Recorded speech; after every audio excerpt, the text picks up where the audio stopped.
با درود خدمت شما عزیز دلم. عزیزم در خدمت هستم با یک انرژی خوانی دیگه از سری انرژی خوانی های فال رقیب. موضوع این لحظه انرژی خوانی ما این هستش که نقشه های رقیب رو آیا طرف احساسی متوجه شده یا نه. آیا اگر انرژی منفی میفرسته دعا جادو میکنه اینا رو طرف احساسی میدونه یا نه.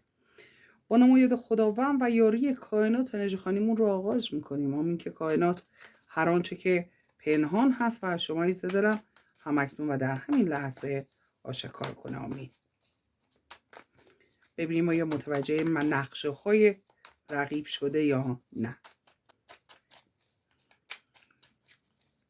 ببینیم آیا متوجه نقشه های رقیب شده یا نه.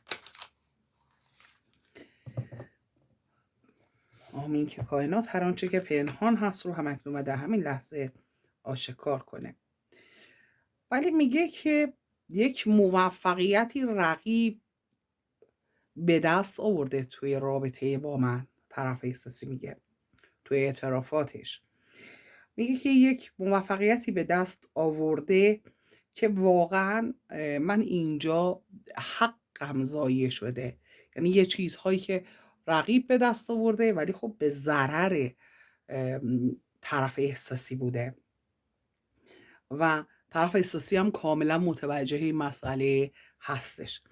میگه حرص و طمع و حیله خیلی واضح نوشته، همونطور که ملاحظه می‌فرمایید حرص و طمع و حیله میگه به کار برد، انقدر حیله کرد، انقدر نقشه کشید تا بتونه حالا مال طرف احساسی از چیه.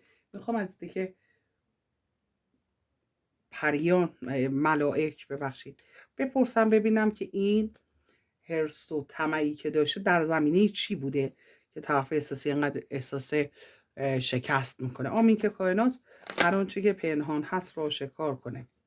ولی بی‌عدالتی در خصوص آمین که کائنات هر آنچه که پنهان هست آشکار کنه. در خصوص مسائل مالی هست. بله حالا بیس موضوع مالی هست و میگه راه ها رو برای من سخت کرده، کارها رو. بله ولی یه دشواری برای طرف احساسی به وجود آورده و اینجا که میگه هاکسزلک، بله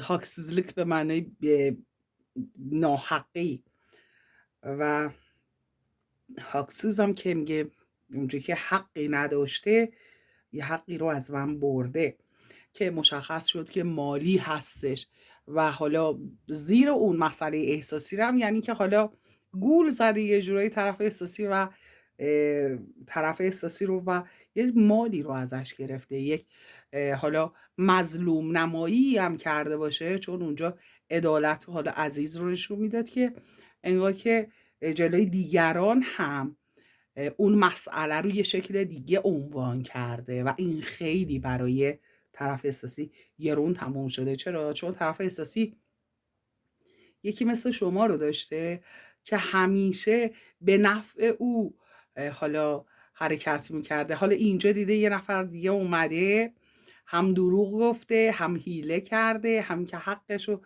ضایع کرده، همین که بدش کرده جلوی دیگران. و این که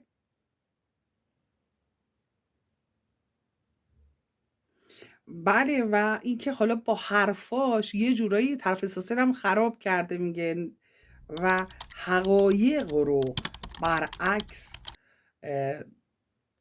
نشون داده و از میگه که انگار که از پشت بهش خنجر زده باشه، اینقدر براش گرون تموم شده برای طرف احساسی. ولی اختلافات رو داره بهش اشاره میکنه و میگه که رقابت داره با من. مثلا دوتا طرف احساسی باید با هم مشترک المنافع باشن، همه چیشون باید با هم جفت و جور باشه، همه چیشون به هم بخونه، همدیگه رو حمایت کنن.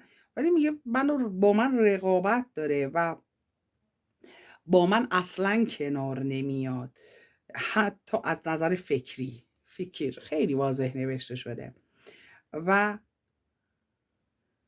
و میگه که انگار که تمام منافعش همه چیش هم من جداه، فکرش، طرز فکرش با من فرق میکنه و جدایی هایی که برای ما به وجود میاد یا قراره به وجود بیاد، میگه همه اینها به خاطر همین رفتارش از خودخواهیش هستش. و اینکه و بعد میگه سر اینکه حالا انگار که یک تخت پادشاهی هست، انگار سر کلتوک باورت نمیشه، میگه سر اون مبلی که میخوام بشینن، صندلی که میخوام بشینن دعوا هست، سر ریموت دعوا. عزیز دلم ریموت دستگی باشه. و اینکه چکیشمه بله هی با هم روکم کنی و لج و لجبازی و این مسائل دارن و طرف احساسی به خاطر این مسائل خیلی ناراحت هست و احساس میکنی که نادیده گرفته شده. نه که همیشه شما مرکز توجه خودت گذاشته بودی. میگن اگر میخوای یه نفر رو بیچارش کنی، حالا اگر نگم من همیشه میگم اگه میخوای یکی رو بیچاره کنی فقط بهش محبت کن، چون این هر عادت میکنه هر جا که میره توقع محبت رو داره و اون محبت وقتی نمیبینه خیلی براش گرون تموم میشه. بله باز هم داره میگه که به ناحقی کرده در حق من و به روی خوبی های من رو چشمهاش رو بست. انگار که میگه چشمش رو بست، دهنش رو وا کرد. بله میدونی دیگه ادامهش رو. و این که و میگه افکارش رو میگه اصلا نمیفهمم، انگار دنیاش با من خیلی فرق میکنه. میگه فکراش، نقشاش، همه چیش یه جور دیگه است. نه که رقابت داره، اصلا هیچ گونه رحمی هم نداره. و میگه نیت خوب من رو حتی سوء استفاده میکنه ازش، از نیت خوب من. یعنی که طرف احساسی قشنگ با کله افتاده بله توی تشت اصل. خیلی کارش درسته. آره قشنگ افتاده تو تشت اصل دیگه. این رقیب هر کاری که دوست داره باش میکنه. مسئله دیگری که وجود داره این حالا ببینید شما شاید مثلا پیش خود فکر کنید که طرف احساسی خیلی چیزا رو نمیدونه، ولی داره اعتراف میکنه که خیلی چیزا رو هم تازه میدونه. بعد وابستگی ها رو داره بهش اشاره میکنه. اون چیزهایی که مثلا حالا طرف احساسی بهشون عادت داره، اون کسانی که دوست داره، همه اونها رو دور میکنه از طرف احساسی و اجازه نمیده طرف احساسی راحت باشه. و میگه که موفقیت های منو حتی جلوش رو میگیره و بعدم اونا رو سرکوف میزنه به من. میگه تو نتونستی، در صورتی که خودش باعث میشه. و میگه خیلی با عجله یه فکری که تو سرش میفته، حالا مثبت باشه منفی باشه هیچ فرقی نداره، میگه سعی میکنه با عجله اون کار رو انجام بده، یا اینکه عجولانه تصمیم میگیره، عجولانه قضاوت میکنه. و میگه که اصلا هیچ دقتی به حال و روحیه من نداره که من ناراحت میشم، خوشحال میشم، هیچ چیز براش مهم نیست. و میگه خطاهای زیادی هم انجام میده، کارهایی که میکنه. باز هم میگه هاکسیزلک خیلی انگار که بهش فشار اومده، ناحقی های طرف احساسی. و میگه که کارارسیزلک بله بلا تصمیم میذاره، میگه توی مسائل من دخالت میکنه، یه چیزایشو خراب میکنه، بعد من اون وسط حیرون میمونم که الان این کارو چجوری باید درست کنم. مسئله دیگری که کائنات داره بهش اشاره میکنه، میگه بله دسترنج من، میگه فرصتهای من، دسترنج من و تمام اون دستاوردهای منو هیچ و پوچ میکنه. و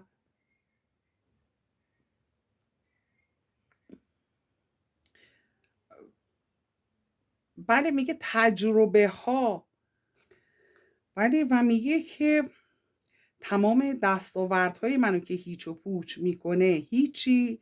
و میگه تجربه هایی هم که دارم رو هم باور نداره، اصلا قبول نداره. و مثلا من میگم این کار انجام دادم توش تجربه دارم، چیزهایی که نمیدونه سر اونهام بحث های زیادی با من انجام میده.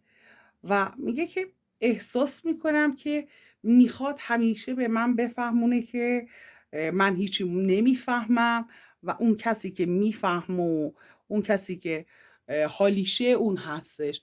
و برای اینکه بخواد این رو به من ثابت کنه هر کاری که دستش هست انجام میده، انگار یک ولعی داره برای اینکه بخواد خودش رو مطرح کنه. بله. و میگه توی دنیای خیالی انگار و توهم انگار داره زندگی میکنه و میگه بلا تصمیم بودن در خصوص یه سری مسائل. بلا تصمیم، همین که من میام نظرمو میگم، این فرد اصلا همه چی رو تغییر میده. وقتی من نظرمو رو میگم، به جای اینکه مثلا تایید کنه حالا از چیزی که سر در نمیاره، به جای اینکه منو تایید کنه و کمک کنه اون کارو درست انجام بدیم، همه اون کارها رو خراب میکنه و اجازم نمیده که حداقل من اقدام کنم، من یک حرکتی رو انجام بدم. مسئله دیگری که کائنات داره بهش اشاره میکنه، میگه که خیلی خودش رو خاص میبینه، احساس میکنه که اصلا از نظر حالا دینی معنوی باشه، از هر نظر که باشه، میخواد همش بگه که من از تو بالاترم، حسم بهتر از تو کار میکنه، تواناتر هستم، ولی توی عمل من هیچی تا حالا ازش ندیدم. و همش میخواد بگه که من خوششانس هستم و بهترین فرصت و شانس زندگی تو هستم. و اینکه خب من وقتی که من اومدم زندگی تو بهتر هستش، بهتر شده و زیباترین اتفاق زندگی من هست. همش میخواد اینها رو به من القا کنه، به من حالا اینقدر تکرار کنه که من واقعا باورم بشه. و اینکه میگه که ولی خب من میبینم اون فرد بی تجربه ای هستش و بله، و اون مسیج هایی که میخواد به من بده همه اشتباه هست، چیزهایی که میخواد من باور کنم، در صورتی که من مثلا میبینم دیگه چه بلاهایی سرم اومده. بله. و اینکه یأس و از دست دادن، میگه همش توی دنیای این هست که فکر میکنه رابطه تموم میشه، منو از دست میده و این تفکرش هست که در واقع ما رو از هم دور میکنه. و ولی میگه که اون دنیای خیالی که برای خودش درست کرده،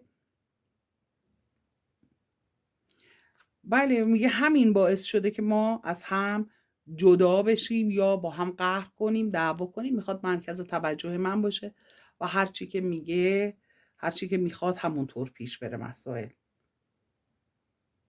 و بعد میگه خیلی بی هدف رفتار میکنه، اصلا مثل این که برای این رابطه هیچ هدفی وجود نداره جز این که خودش رو بخواد بالا ببره. یعنی کافی هستش که من بگم من باختم، تو برنده، این ریموت لامصب رو بده دستش. این ریموت این ریموت در بده رو بده دستش، خودتو خلاص کن. آره. سر ریموت دعواست، دعوا سر ریموت. بله. و میگه که اگر کاری برای من انجام بده ایستکسیزیک، انگار با دل و جون انجام نمیده، اصلا نمیخواد انگار که اون کار رو انجام بده و اصلا با دل و جون نیستش و اون علاقه که میخواد نشون بده واقعی نیست. میدونم یعنی از روی بیمیلی یه کاری هم اگه بخواد انجام بده انجام میده. مسئله دیگری که کائنات داره بهش اشاره میکنه این هستش که بله، میگه خیلی علاقه داره که خب خوب زندگی کنه، همه چی طبق میل خودش پیش بره، هر چی که اون میگه رو فقط من باید تایید کنم. یعنی اصلا نظر خودم رو بگم حسابی قاطی میکنه، عصبانی میشه و انگار یه غم بزرگی روی چهرهش همون لحظه حس میکنم که خیلی ناراحت شده. خب من حق ندارم حتی نظرم رو هم میگه بگم، تحمل شنیدن نظر من رو نداره. حالا میخواد این مسئله مادی باشه، احساسی باشه، اقتصادی باشه، تو هر زمینه‌ای که باشه زود قیافش تغییر میکنه. بله، و اگر هم که حالا یک موفقیتی داشته باشه، اون رو انقدر بزرگ جلوش میده که مثلا آدم فکر میکنه که بله این بهترین آدمی هستش که تونسته این کار بکنه، توانایی های خیلی خاصی داره و همش تو فکر این هست که خودش رو بهتر از اونی که هست توی روابط و مسائل نشون بده.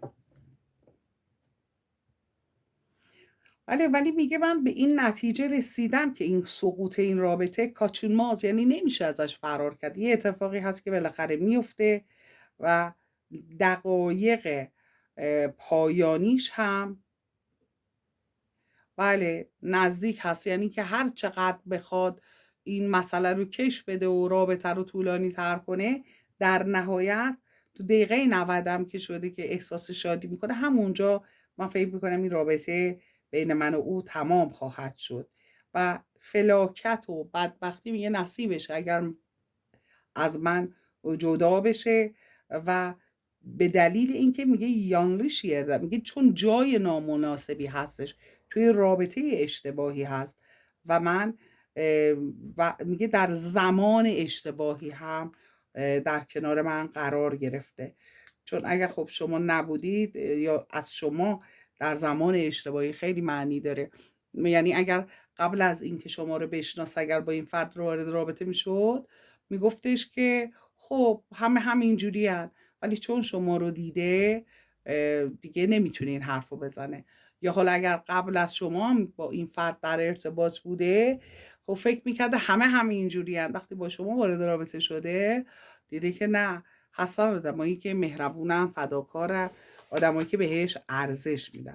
بنابراین در زمان مناسبی نیستش، به خاطر این هستش که الان دیگه میگه وقت این رفتارهاش نیستش. الان دیگه خیلی بد موقعی هست برای این تاکتیک هایی که این فرد داره.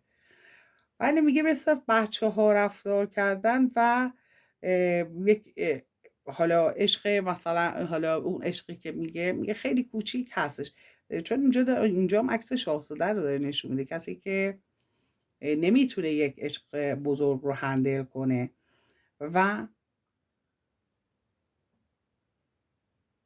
بله و هیچ چیزی رو در جایگاه خودش نمیدونه، دقیقا نمیدونه که کجا باید حرف بزنه، کجا باید چه کار کنه، کجا چطور باید جواب بده، چطور باید برخورد کنه. و اون لوکسی این حالا رابطه احساسی رو و حالا اون مسئله عشق رو، این مسائل رو نمیدونه، هدایت کردن و بلد نیست که چطوری یک رابطه رو هندل کنه. خب این خودش یک امتیاز بزرگ هست. اگر یک نفر بتونه یک رابطه ای رو هندل کنه، یک رابطه ای رو بتونه به سرانجام برسونه، به اوج برسونه که طرف مقابلش احساس لذت بکنه از اون رابطه، احساس خوشحالی بکنه، و میگه این فرد بلد نیستش. و میگه در کنار او اصلا من احساس اعتماد ندارم و خیلی چیزها رو از دست دادم.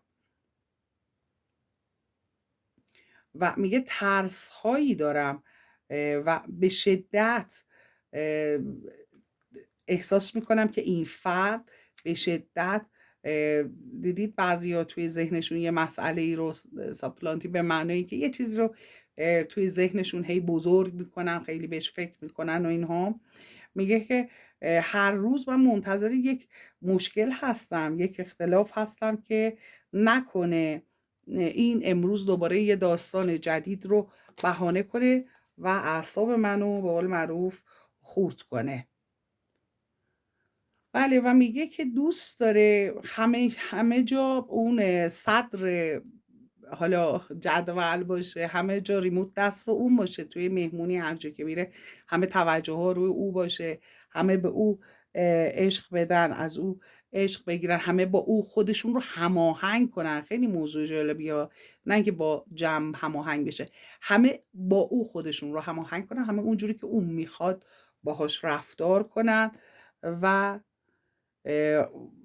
دوست داره مثلا وقتی میره تمام توجه ها روی او باشه و بهترین خبر یه مهمونی این باشه که